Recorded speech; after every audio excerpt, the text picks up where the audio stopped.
The management of the Port of Los Angeles enforced a lockout. This was completely unwarranted and unnecessary. At no point did we ever consider abandoning the property or the boats. We have always paid our rent on time and accommodated the port as best we can. At the court hearing, the port's deputy attorney said that they would forego any future rent for Boatswain and help Wayne remove the boats. We were forced off of our U.S. documented vessel under threat of arrest without acquiring a judgment against the boat. We had been in the process of moving out since May of 2024. We had secured a lease at our new location and were doing our best to move everything and clean the yard up as quickly as we could. All this court action did was slow things down and put the boats at risk. We had been focused primarily on clearing the land. The boats were another challenge. We were the responsible parties. We were the ones looking out after the boats, keeping them pumped out and protecting them from vandals.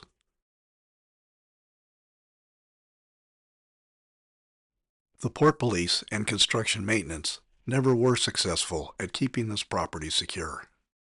As soon as we were locked out, the boats were vandalized, and one of them sank. Athena was one of the first trust boats to be moved, then Black Douglas, and then Lila.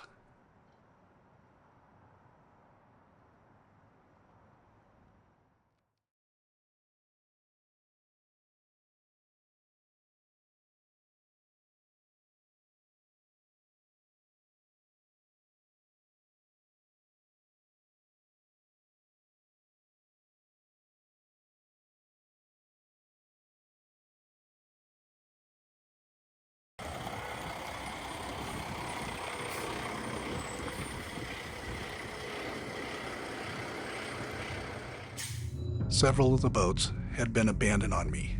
With no place to go, there's nothing the owners could do but just walk away.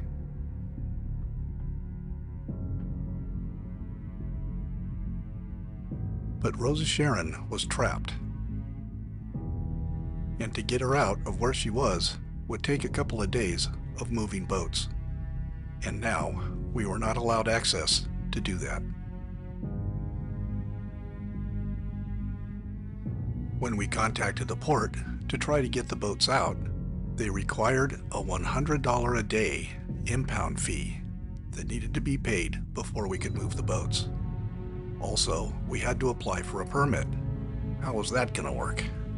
People had donated money to restore Rosa Sharon, but they hadn't donated money to pay impound fees. Friendships to the rescue. One of our board members is good friends with the California Lieutenant Governor. She was able to convince the port management to waive the impound fees and help us move the boats out. MPT trustee Bryn Revito is a retired federal attorney. Bryn, using her legal aloha, was able to navigate us through the permitting process that the Port of Los Angeles requires. Much thanks here to our insurance provider, Truex and Doug Rader, who worked tirelessly to meet the port's rather unique and unreasonable insurance requirements. 8 months after they said they would fast-track the permit, we finally got the permit. Only volunteers approved by the port could enter the property. I was not one of them. In fact, if I was caught on the property, it nixed the whole deal. This was fine with me. Emotionally, it's very difficult to go back there. These volunteers were nothing short of amazing. They had an immense amount of work to do, and only a month to do it. Reuben and Kurt removed the covers and awnings from the boats. Then they had to remove the boom gallows, dinghy chocks, stanchions, and pulpits to lower the profile for shipping. Frank got right to work removing tools and boat gear from the floating workshop. Through Frank's hard work, we were able to retrieve a lot of the tools that are irreplaceable that we use in the boat restorations. In a few days, During the high tides, the crew was able to get all of the boats moved and the Rosa Sharon out and into a position where we could tow her to the shipyard. The next step was to clean the boat's bottoms. We had to do this before the boatyard would haul us. I was busy assembling boat stands and blocking, scheduling the boat movers, and arranging for the haul out at Sunset Aquatic Shipyard. Sunset Aquatic Shipyard in Huntington Harbor is the closest travel lift yard that we have, and the easiest and most efficient way to load the boats onto the trailers. On Friday afternoon, just before we were ready to move Rose on Monday, I was informed by the boat moving company that we would have to reschedule. The next available date for the shipyard was August 6th. That was the last day of our permit. On Wednesday, August 5th, using Frank's sport fishing boat, Rose of Sharon was towed out of the Port of Los Angeles to safety. This team of very talented volunteers and friends were able to accomplish much more than I ever thought possible. It was the greatest relief when I turned the corner on Yosemite Street on Friday morning, and there was the Rosa Sharon.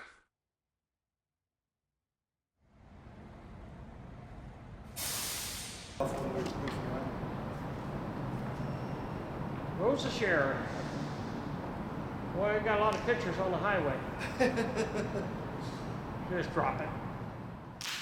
Bagatelle would arrive next Tuesday, thanks to the efforts of Richard Gladson. Richard was our point of contact between us and the Harbor Department through this whole endeavor.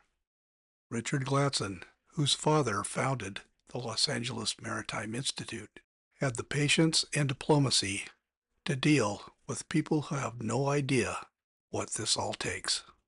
It is a real mistake to delete these maritime treasures from existence. This action cannot be undone. We are an incredible team that accomplished a very worthwhile task. One of the greatest rewards for being a part of this mission was working with all the talented, skilled, can-do people that helped make this all happen. We have built many new friendships during this endeavor. We would like to thank all of our members, patrons, and supporters for making this possible.